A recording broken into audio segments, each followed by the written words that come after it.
In the 1940s, heavyweight boxing said goodbye to its anchor, Joe Louis. He was the man and arguably the greatest of all time. In his absence, Ezzard Charles emerged over Jersey Joe Walcott as the new champion. Typically, the name at the top is the one fight fans care for, but the Cincinnati Cobra was not the Bronze Bomber. Oops, did I say bronze? I'm about 50 to 60 years too early with that one. I meant Brown Bomber. The Marquee division needed a new face, and the 1950s was prime to deliver one. This is the conclusion of the black and white era, and the beginning of the saga of ages that we are currently living in. Like the video to support the channel, and don't forget to subscribe so you don't miss more boxing history like this.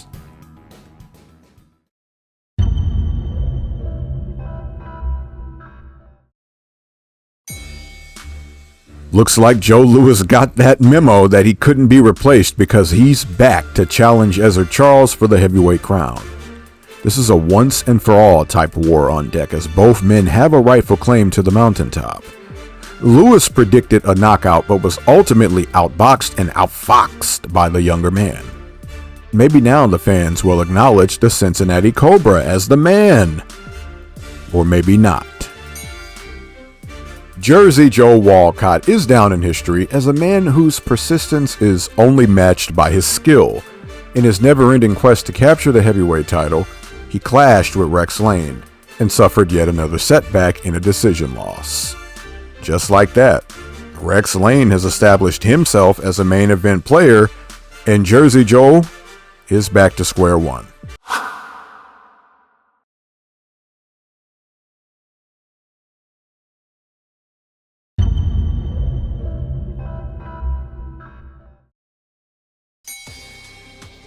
Starting 1951 is champion Ezzard Charles. He's riding high, and Lee almost suffered the shock of the waves as he was stopped in the 10th round. Perhaps Charles may suffer from a new problem now.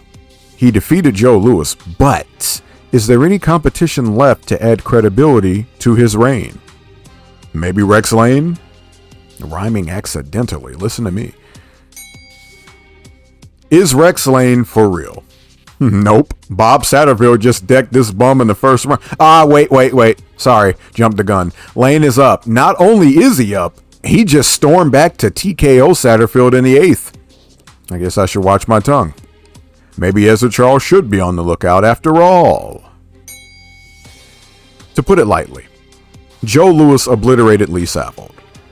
Louis had his way before the knockout in the 6th round and claimed after that he was in complete control. Never bothered, never worried.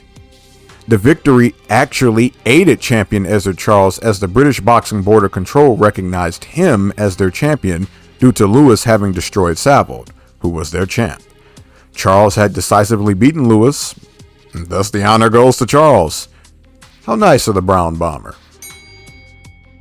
Well, let's see Rex Lane take another step toward the title scene. He's an 11-5 betting favorite, and there it all goes.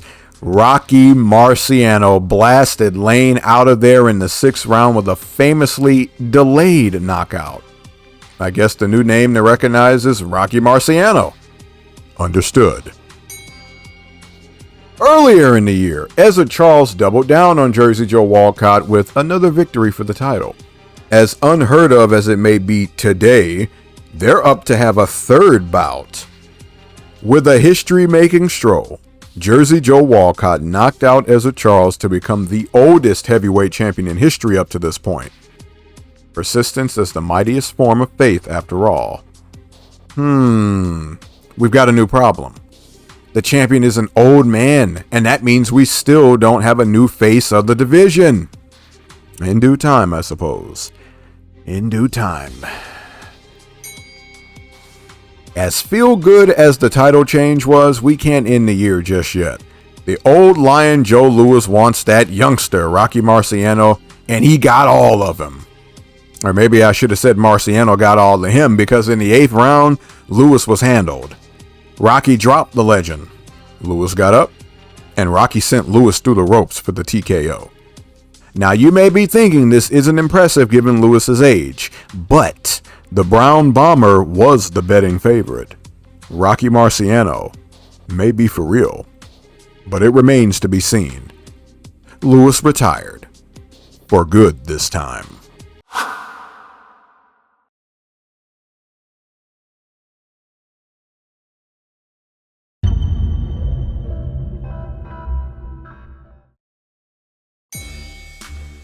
Last year, Rocky Marciano won the biggest fight of his life against his hero, the legendary Joe Louis. In this rematch against Gino Buonvino, Rocky finished his man in the second round. It was rock'em sock'em robots out there, but The Rock looks good as far as his standing in the division goes. Old man Jay-Z Joe, the champion, evened the rivalry with Ezzard Charles by defending his title against him earlier in the year. Charles is back to square one. Meanwhile, Walcott was sure that he had the Brockton blockbuster in the bag and assured the world that he'd knock out Rocky Marciano. Despite a stellar showing in which he showed his skill and experience against the younger man, it was The Rock who emerged when the dust settled after a race to land the KO blow. Rocky landed a right hand that shook Walcott's ancestors and descendants. It was over. The heavyweight champion was young, exciting, and a blockbuster. The XX champion, Ezzard Charles, was on a career roller coaster. He found himself even with Jersey Joe and Rex Lane, but that's another story. Against Bernie Reynolds, he secured a second round knockout to get back on track. For his sake, I hope he keeps up the momentum to make a run.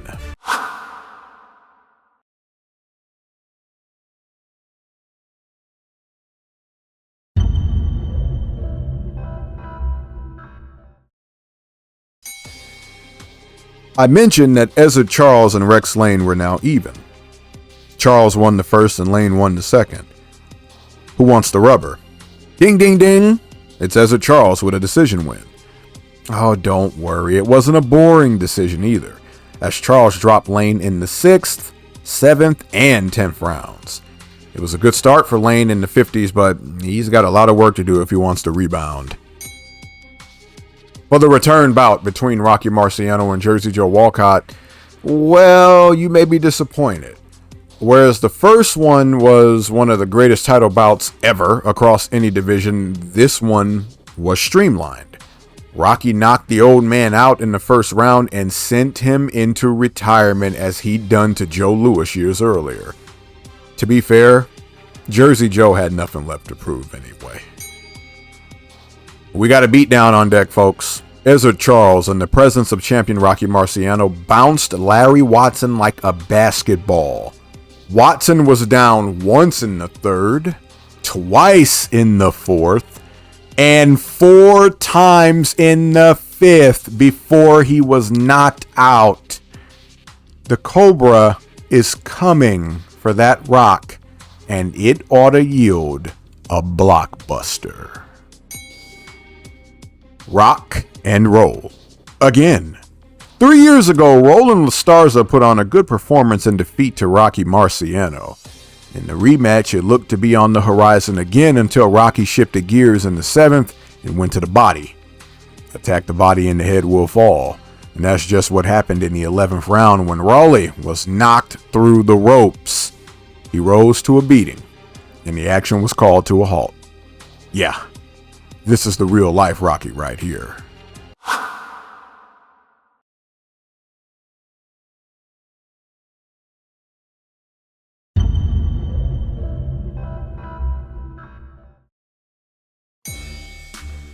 Starting us out with a tune-up is former champion Ezzard Charles.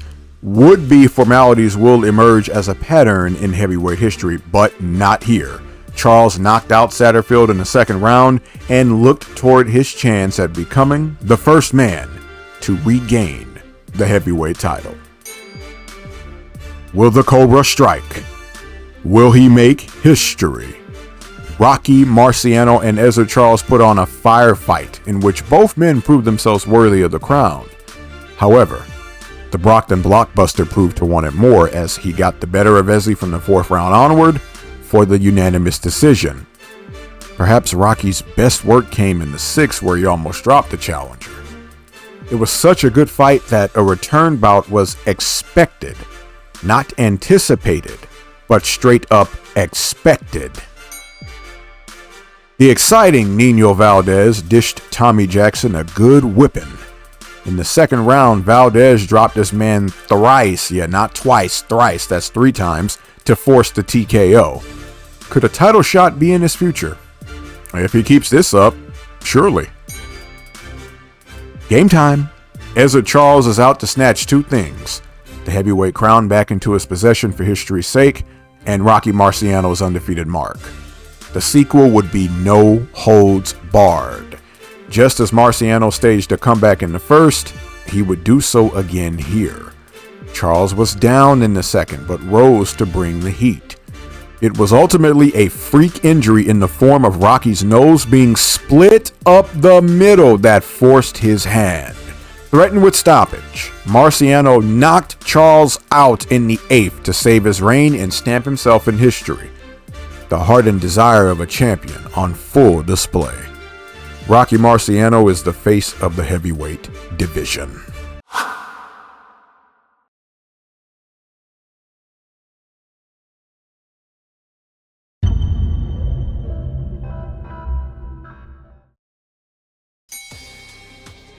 The spoils of war have netted champion Rocky Marciano a break of sorts in the form of Don Cockle. The challenger was knocked through the ropes in the 8th before he was absolutely destroyed in the 9th by The Rock. 2 more knockdowns and a monster right to boot after that forced the end. Rocky Marciano is the face of the heavyweight division. Indeed. A new heavyweight has appeared.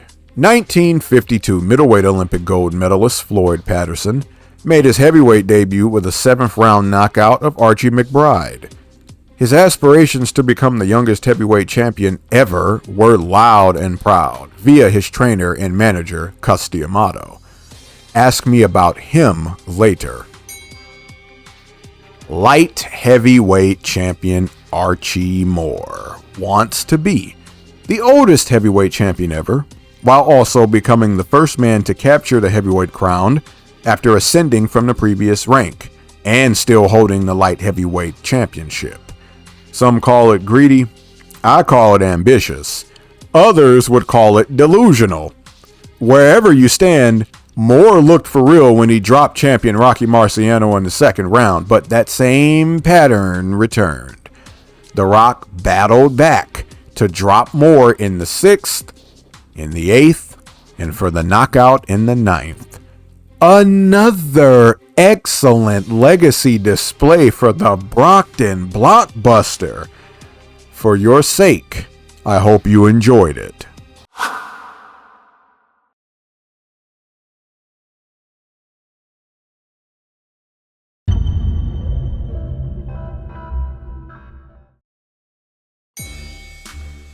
Looks like Archie Moore is going to earn another heavyweight title shot because he made a statement by KOing Bob Dunlap in the 1st round. This old man ain't done yet. How inspiring. Surprised? I told you to enjoy that Marciano Moore bout. The heavyweight champion decided to hang up the gloves and go out on top at the peak of his powers and popularity. Rocky Marciano retired undefeated at 49-0, a benchmark the heavyweight division still aims to match and surpass as far as an undefeated and retired heavyweight champion goes. Just like that, there's a golden opportunity for a new champion to rise and lead the marquee division. The journey to crown Rocky Marciano's successor is on. Floyd Patterson added some credibility to his manager's bold claim by edging closer to the main event in a split decision win over Tommy Jackson. He's off to fight Archie Moore for history. More on that when we get there. Last time, Eddie Machen decision Nino Valdez. This time, he knocked Valdez out in 8 rounds. Despite the good work, Eddie Machen is nowhere to be found in the title picture. Maybe he'll have his time later. It's age versus youth in the war for history. Once again, Archie Moore wants to become the oldest heavyweight champion. Floyd Patterson looks to fulfill his destiny as the youngest heavyweight champion. It would be the latter, as Patterson knocked the mongoose out in the 5th behind the wisdom of the peekaboo. Moore would never challenge for the heavyweight crown again. The chase is off.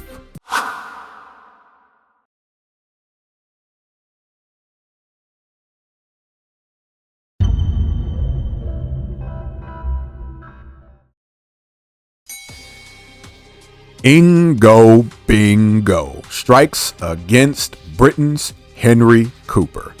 Now you're going to have to take my word here because the cameraman failed us in missing the right hand knockout, but trust me, it happened. Ingemar Johansson is on the scene. Now the heavyweight champion, Floyd Patterson's plate is filled with Tommy Jackson again. Floyd left no doubt as he stopped Jackson in the 10th to remind the world that the right man won the heavyweight tournament. Jackson was down in the 1st, the 2nd, and the 9th. In his professional debut, yes, you heard that right, Pete Rodemaker challenged Floyd Patterson for the heavyweight crown. Now, to his credit, he was the 1956 heavyweight Olympic gold medalist, but come on now. As expected, Floyd dominated with a goofy amount of knockdowns, but even goofier was the fact that Floyd himself was down in the 2nd.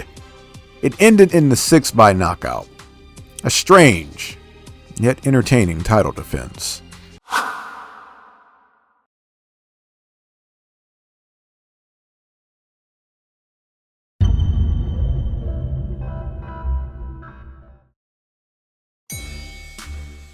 The strange, mysterious, and looming Sonny Liston stepped into form on this day.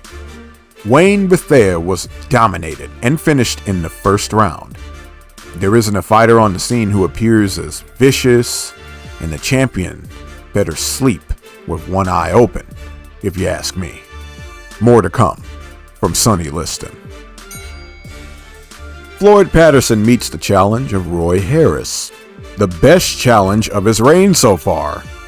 Patterson was down in the 2nd, but rose to drop the challenger 4 times across the 7th, 8th, and 12th rounds. Roy's corner stopped the bout before the 13th could even begin.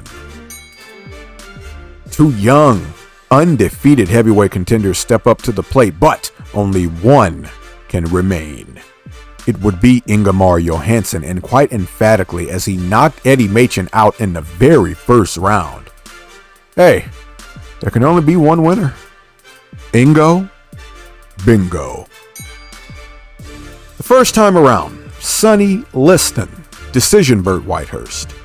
How fortunate, but surely the victim won't be lucky again, right? Well, he was. Whitehurst once again dropped a decision to Liston, but he was fortunate that there was no time left because Liston floored him through the ropes in the final moments. Sonny Liston marches on, booming footsteps and all.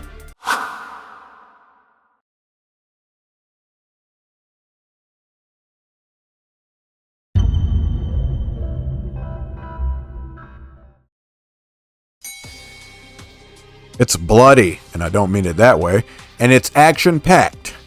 Henry Cooper survived a knockdown in the 5th to strike back with a points victory over a very game Brian London. The 2 Brits put on a good show, and it was a solid double down for Cooper, who'd won the first affair by 1st round TKO, by the way. Go check this one out for yourself. Good fight. The Big Bear and the Big Cat. One dominant figure must fall.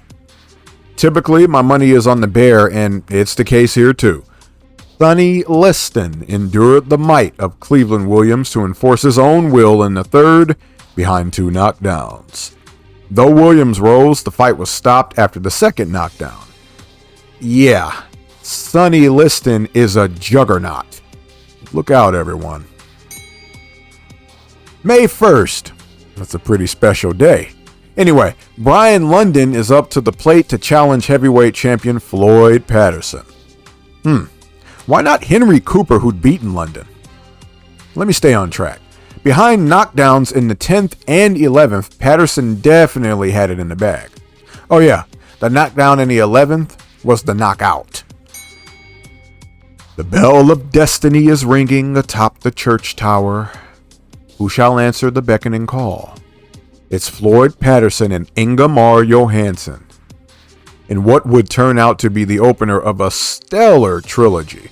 Ingo Bingo shocked the champion to snatch the reins to the heavyweight division.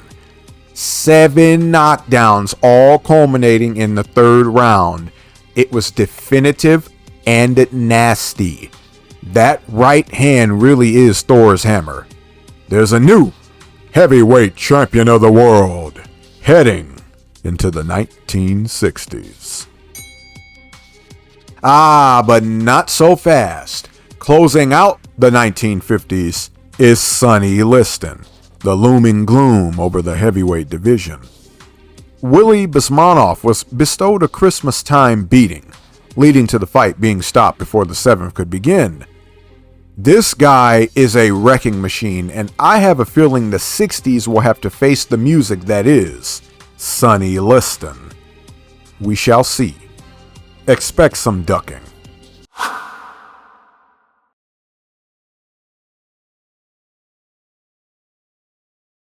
And so concludes the good old days, quote unquote. We're entering the colored era of ages from here on. The 1950s produced notable history in the form of the youngest and oldest heavyweight champions.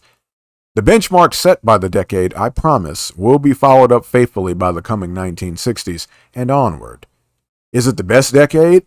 That's up to you. Decide after you've watched all the way to the modern day, and not a second before. I'll know if you don't. For a more detailed, extensive look at the 1950s heavyweight division, become a member to enjoy the special edition 2.5-hour cut exclusively here on BoxingPedia. Would you like a sample? 1950, 1951, and 1952 are available to watch for free on my channel. Click or tap the bubble in the top right corner. Did you like this video and do you want to save it for a rewatch? Then press the like button. It does all that work for you in one go. This is the Charles Jackson, and thank you. God bless.